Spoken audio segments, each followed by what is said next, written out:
बाबा जी की प्यारी सास संगत जी, आज जो मैं आपको बहुत ही प्यारी बात बताने जा रही हूँ, उससे पहले अगर आपने हमारा channel ocean of love like, share, follow और सब्सक्राइब नहीं किया है तो जरूर कर लीजिए। साथ में बेल आइकन भी जरूर प्रेस करें जी, जिससे आपको बाबा जी की सभी अपडेट्स मिल सके। और लाइक करना बिल्कुल ना भूलें जी। अब जो मैं आपको बहुत ही प्यारी बात बताने जा रही हूँ, सुनकर आंसू रोक नहीं पाएंगे आप। ऐसा एहसास होगा जैसे कोई फर्क नहीं पड़ता अगर आप पूरी दुनिया में बिल्कुल अकेले खड़े हो, पर मालिक का प्यार और विश्वास साथ है तो कोई दूसरी ताकत आपका मुकाबला कर ही नहीं पाएगी। अगर मालिक साथ है तो चाहे दुनिया पर कहर ही क्यों ना बरस रहा हो, वो कहर भी आपका कुछ नहीं बिगाड़ पाएगा। वो कहते हैं ना, पाया तेरे दर तो मैं रहमता हजारा, शुक्रगुजार हाँ तेरा शुक्रगुजार हाँ। हे सतगुर मैनू है आस तेरी, तू आसरा है मेरा, तेरी याद विच बीते हर शाम ते सवेरा। यह सच्ची घटना सुनकर आप खुद को बहुत सिक्योर्ड, बहुत सुरक्षित महसूस करेंगे कि बाबा जी अपने बच्चों के कितने अंग संग हैं। जो बात मैं आपको बताने जा रही हूँ ये संत कबीर जी की है। एक बार संत कबीर जी कंधे पर कपड़े का धान लादे बाजार जाने की तैयारी कर रहे थे तो माता लोई जी ने कहा, भगत जी आज घर में खाने को कुछ भी नहीं है। आटा, नमक, दाल, चावल, गुड़ और शक्कर सब खत्म हो गए हैं। शाम को बाजार से आते हुए घर के लिए राशन का सामान जरूर लेते आना। तो कबीर जी ने उत्तर दिया, देखता हूँ अगर कोई अच्छा मूल्य मिला तो निश्चय ही घर में आज धन धान्य आ जाएगा। तो माता लोई जी ने कहा, साईं जी अगर अच्छी कीमत ना भी मिले तब भी इस बुने हुए धान को बेचकर कुछ राशन तो ले ही आना।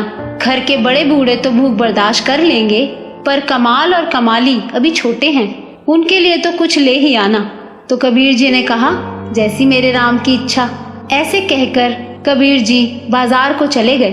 बाजार में जाते हुए उन्हें किसी ने पुकारा, वाह साईं कपड़ा तो बड़ा अच्छा बुना है और ठोक भी अच्छी लगाई है, तेरा परिवार बसता रहे।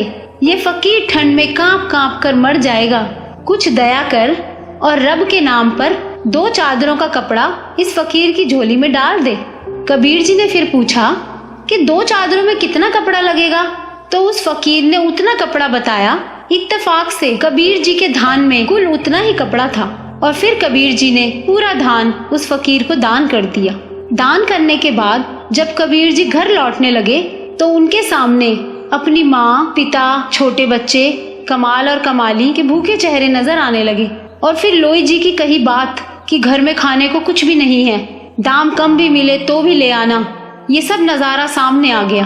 अब दाम तो क्या, धान भी दान में जा चुका था और कबीर जी गंगा तट पर चले गए। वहां जाकर बैठ गए और मन ही मन कहने लगे, जैसे मेरे रब की इच्छा।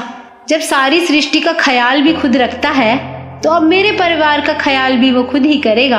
और फिर कबीर जी परमात्मा की बंदगी में खो गए। अब भगवान कहाँ रुकने वाले थे। कबीर जी ने सारे परिवार की जिम्मेदारी अब उनके सुपुर्द जो कर दी थी और अब भगवान ने कबीर जी की झोपड़ी का दरवाजा खटखटाया। माता लोई जी ने पूछा, कौन है? तो भगवान ने पूछा, कबीर का घर यही है ना? फिर माता लोई जी ने कहा, लेकिन आप कौन? तो भगवान ने कहा, सेवक की क्या पहचान होती है भक्तानी, जैसे कबीर राम का सेवक वैसे ही मैं कबीर का सेवक। ये राशन का सामान रखवा लो। फिर माता लोई जी ने दरवाजा पूरा खोल दिया। फिर इतना राशन घर में उतरना शुरू हुआ कि घर में रहने की जगह ही कम पड़ गई। फिर माता लोई जी ने कहा, इतना सामान कबीर जी ने भेजा है? मुझे नहीं लगता। फिर भगवान ने कहा, हाँ भक्तानी, आज कबीर का धान सच्ची सरकार ने खरीदा है। जो कबीर का सामर्थ्य था उसने भुगता दिया और अब जो मेरी सरकार का सामर्थ्य है वो चुकता कर रही है। जगह और बनाओ, सब कुछ आने वाला है भगत जी के घर में। अब शाम ढलने लगी थी और रात का अंधेरा बढ़ता जा रहा था। सामान रखवाते रखवाते लोई जी थक चुकी थी। घर के सब लोग अमीरी आते देख खुश थे। कमाल और कमाली कभी बोरे से शक्कर निकाल कर खाते तो कभी गुड़, कभी मेवे देखकर मन ललचाते और झोली भर भर कर मेवे लेकर बैठ जाते। कबीर जी अभी तक घर नहीं आए थे पर सामान आना लगातार जारी था। आखिर लोई जी ने हाथ जोड़कर कहा, सेवक जी अब बाकी का सामान कबीर जी के आने के बाद ही ले आना। हमें उन्हें ढूंढने जाना है क्योंकि वो अभी तक घर नहीं आए हैं। भगवान जी बोले, वो तो गंगा किनारे भजन सिमरन कर रहे हैं। फिर नीरू और नीमा, लोई जी, कमाल और कमाली को लेकर गंगा किनारे आ गए। उन्होंने कबीर जी को समाधि से उठाया। सब परिवार वालों को सामने देखकर कबीर जी सोचने लगे, जरूर ये भूख से बेहाल होकर मुझे ढूंढ रहे हैं। इससे पहले कि कबीर जी कुछ बोलते तो उनकी माँ नीमा जी बोल पड़ी, कुछ पैसे बचा लेने थे। अगर धान अच्छे भाव बिक गया था तो सारा सामान तूने आज ही खरीद कर भेजना था क्या? अब कबीर जी कुछ पल के लिए हैरान हुए। फिर माता पिता, लोई जी और बच्चों के खिलते चेहरे देखकर उन्हें एहसास हो गया कि जरूर मेरे राम ने कोई खेल कर दिया है। लोई जी ने शिकायत की, अच्छी सरकार को आपने धान बेचा और वो तो सामान घर में भरे ही जा रहा है, रुकता ही नहीं है। पता नहीं कितने वर्षों तक का राशन दे गया। उससे मिन्नतें करके रुकवाया कि बस कर, बाकी कबीर जी के आने के बाद उनसे पूछकर ही कहीं रखवाएंगे।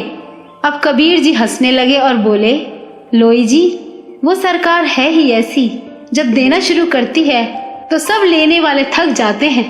उसकी बख्शीश कभी भी खत्म नहीं होती। उसकी बख्शीश भी सच्ची सरकार की तरह सदा कायम रहती है। और कबीर जी की ये बात सुनकर मेरे आंसू रुक ही नहीं पाए। तो अब आप खुद ही देखिए, कमी तो सिर्फ और सिर्फ हमारे अंदर ही है। हमें अपने सद्गुरु पर पूरा विश्वास होना चाहिए। यदि हम अपने सद्गुरु पर पूरा विश्वास रखेंगे तो फिर हमें कभी भी किसी भी तरह की कोई कमी नहीं रहेगी। हम बहुत खुश नसीब हैं कि मालिक हमारे बहुत अंग संग हैं। तो हमें इसकी कदर करनी चाहिए कि मालिक ने हमें क्या क्या दिया हुआ है। इतनी नियामतें बख्शी हुई हैं तो हमेशा उस मालिक का शुक्रगुजार रहना चाहिए, हमेशा शुक्र करना चाहिए। अगर आपको हमारा वीडियो अच्छा लगा हो तो लाइक, शेयर, फॉलो और सब्सक्राइब जरूर करना जी।